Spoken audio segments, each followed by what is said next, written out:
Hello friends, welcome to Gowri's home. இன்றைக்கி இந்த மாங்காய் கூட என்னெல்லாம் சேர்த்து ஒரு குழம்பு நல்ல டேஸ்ட்டாக குழம்பு வைக்கலாம் அப்படிங்கிறத பார்ப்போம். வாங்க நம்ம இப்போது ரெசிபிக்குள்ளார போகலாம். இப்போ வடச்சட்டி வச்சுருக்கேன். வடச்சட்டியில் நல்லெண்ணெய் ஊற்றிருக்கிறேன். நான் நல்லெண்ணெய் ஊற்றினா இந்த மாதிரி குழம்புக்கு நல்ல டேஸ்ட்டு கொடுக்கும். நீங்கள் கல்லெண்ணெய் வேணாலும் ஊற்றிக்கலாம். இப்போது கட் பண்ணி வச்சுருக்கிற பெரிய வெங்காயத்தை போடுறேன்.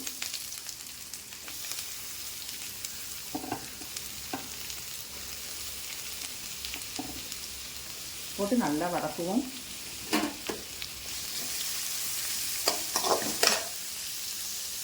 வெங்காயம் இந்த அளவுக்கு வதங்கி இருக்குது.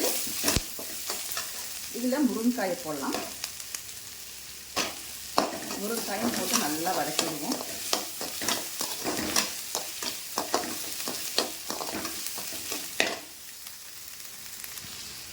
இப்போ முருங்கைக்காய் கொஞ்சம் வதங்கிட்டு இருக்குது. இதில் உருளைக்கிழங்கு போடலாம்.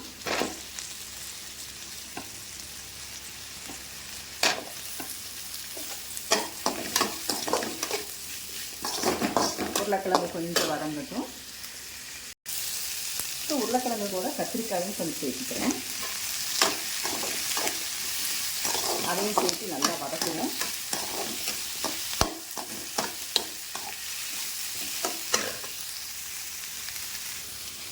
இதை கொஞ்சமாக மஞ்சள்தூள், அதையும் வதக்கிவிடலாம்.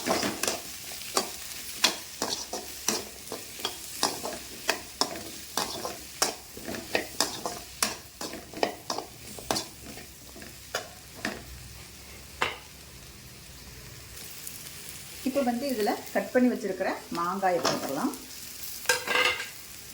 இதையும் போட்டு ஒரு 2 நிமிஷம் நம்ம வதக்குவோம்.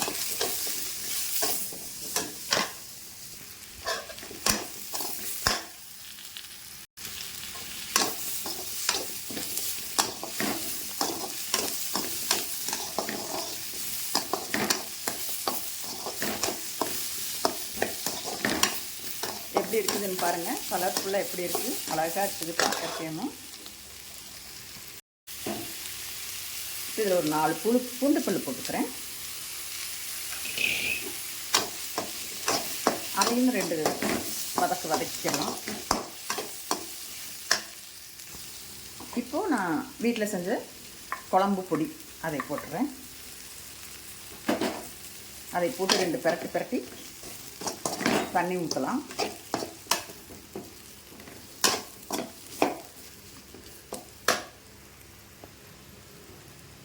இதில் தண்ணி ஊற்றிக்கிறேன்.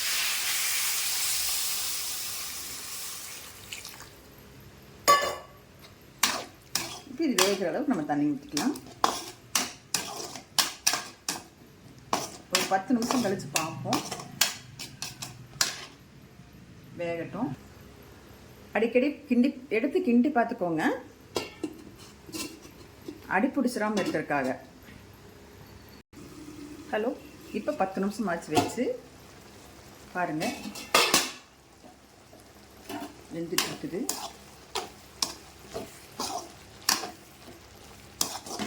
இதில் இப்போது தக்காளி அரைச்சி வச்சுருக்கேன். ஒரு 4 தக்காளி அரைச்சி வச்சுருக்கிறேன். மிக்சியில் போட்டு அந்த பேஸ்ட்டை ஊற்றிடுறேன். நீங்கள் வதக்கியும் போடணும்னா போட்டுக்கலாம். நான் அரைச்சே ஊற்றிட்டேன். ஒரு மீடியம் சைஸ் தக்காளி 4 போட்டிருக்கிறேன். இதில் இன்னும் கொஞ்சம் தண்ணி ஊற்றிக்கலாம். ரொம்ப கொலகொலப்பாக இருக்குது. ரொம்ப கொலகொலன்னு இருக்குது. தண்ணி ஊற்றிக்கிறேன். நீங்கள் உங்கள் தேவையான அளவுக்கு தண்ணி ஊற்றிக்குவாங்க. இது கூடயே கொஞ்சம் உப்பும் போட்டுக்கலாம். ஏன்னா உப்பு போடலை. கத்திரிக்காய் உப்பு போட்டோம்னா வேகாது. முதலே உப்பு போட்டோம்னா அதனால் இப்போ உப்பு போட்டுக்கலாம். தேவையான அளவு உப்பு போட்டுக்கலாம் கொஞ்சமாக. இப்போ நல்லா கலக்கி விட்டுட்டு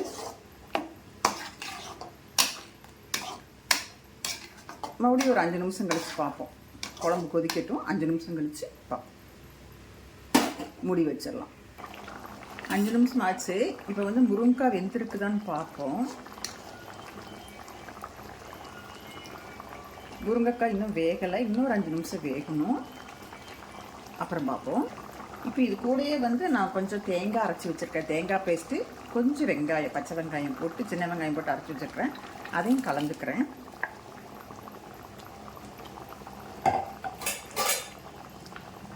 முருங்கைக்காய் வேகறக்கும், இந்த தேங்காய் இதெல்லாம் வேகறக்கும், பச்சை வாசம் நல்லா போகிறக்கும் கரெக்டாக இருக்கும்னு நினைக்கிறேன். பார்ப்போம், ஒரு 5 நிமிஷம் கழிச்சு பார்ப்போம் எப்படி வெந்திருக்குது அப்படின்னு.